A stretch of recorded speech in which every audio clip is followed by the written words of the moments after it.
The 1971 war was, really the culmination of simmering tensions.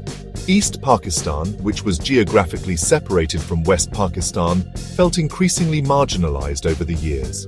Even though East Pakistan had a larger population, it received less development support and political representation, which honestly just fueled Bengali nationalism, a growing sense of a separate identity, and a strong desire for self-determination.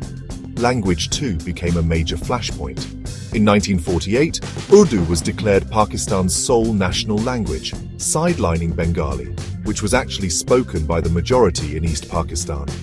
This move ignited protests and really highlighted the deep cultural and political divide. So, the seeds of resentment were definitely sown. Economically, East Pakistan felt exploited as its resources, like jute, filled West Pakistani coffers, while industries and infrastructure in the East lagged behind. This only intensified the feeling of being treated like a colony within a nation. Politically, East Pakistanis felt underrepresented as well. The Awami League, led by Sheikh Mujibur Rahman, championed Bengali autonomy and went on to win a landslide victory in the 1970 general elections. However, West Pakistan's refusal to hand over power to Mujib further alienated East Pakistan, pushing the two wings even further apart. Pakistan's leadership, which was dominated by West Pakistani elites, really failed to grasp the depth of Bengali grievances. They dismissed the growing autonomy movement as a separatist threat orchestrated by India, refusing to acknowledge the genuine grievances of the Bengali population. Instead of, addressing the root causes of Bengali discontent, like political and economic marginalization, Pakistan chose a path of repression. This only fueled resentment and pushed East Pakistan even further away. The military junta, led by General Yahya Khan, viewed the situation almost entirely through a security lens. They saw the Awami League's victory as a threat to Pakistan's unity and responded with an iron fist. But honestly, this approach proved disastrous. By ignoring the legitimate demands of the Bengali people, Pakistan's leadership made a critical miscalculation that would have far-reaching consequences.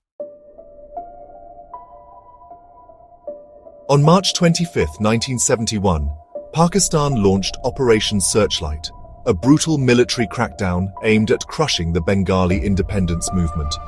The operation targeted civilians, intellectuals, and political leaders. The resulting violence was frankly horrific. Thousands were killed and millions were displaced. This act of aggression actually backfired spectacularly. Instead of quelling the resistance, the crackdown only fueled it. The atrocities committed by the Pakistani army shocked the world.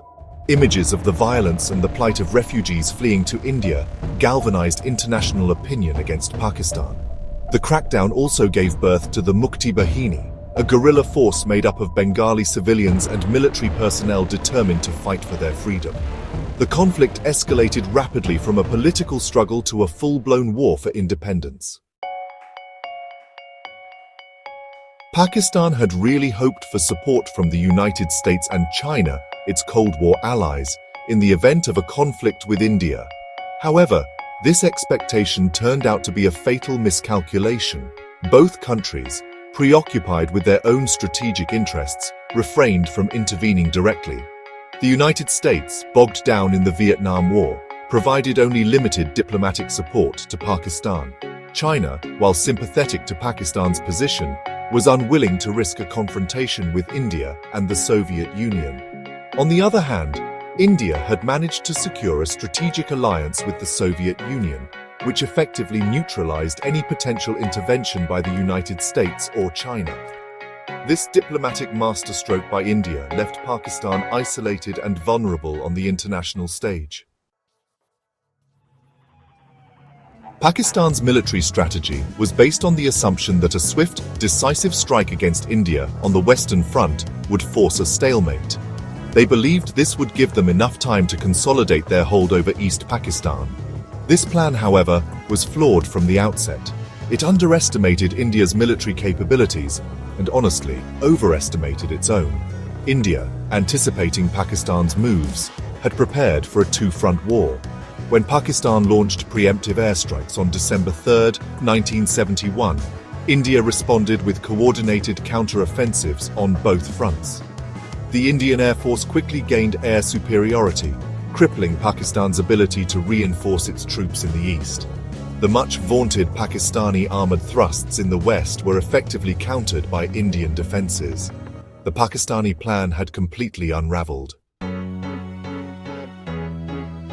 While the world's attention was focused on the conventional military clashes, the Mukti Bahini played a crucial role in East Pakistan.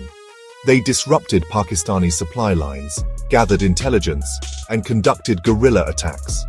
This relentless pressure significantly weakened the Pakistani army's morale and fighting capacity. The Mukti Bahini, often underestimated by Pakistan, proved to be a decisive factor in the war. Their local knowledge and deep-rooted resentment towards the Pakistani army made them a formidable force.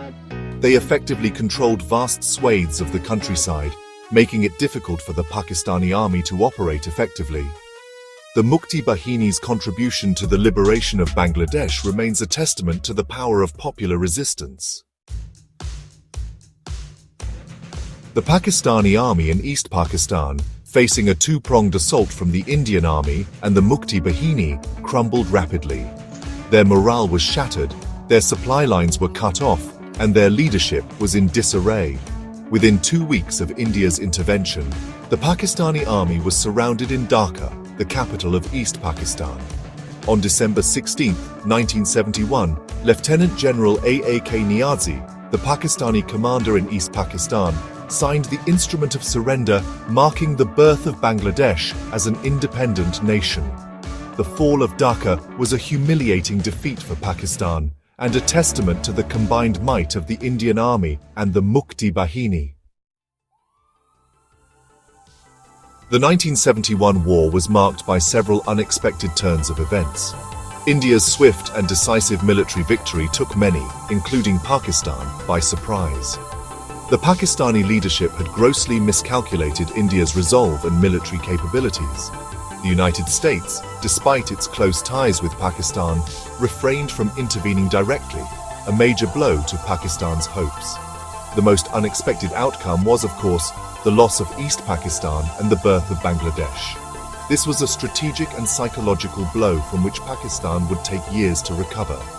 The war exposed the deep flaws in Pakistan's political and military establishment. The 1971 war had far-reaching consequences for South Asia. It led to the creation of Bangladesh, fundamentally altering the geopolitical landscape of the region. The war cemented India's position as the dominant military power in South Asia. It also highlighted the human cost of conflict and the importance of addressing political grievances. For Pakistan, the war was a period of deep introspection. It resulted in the country's first-ever surrender and led to a reassessment of its military and political strategies. The war also underscored the dangers of ignoring internal dissent and relying on military force to quell political movements. The legacy of 1971 continues to shape the relationship between India, Pakistan, and Bangladesh even today.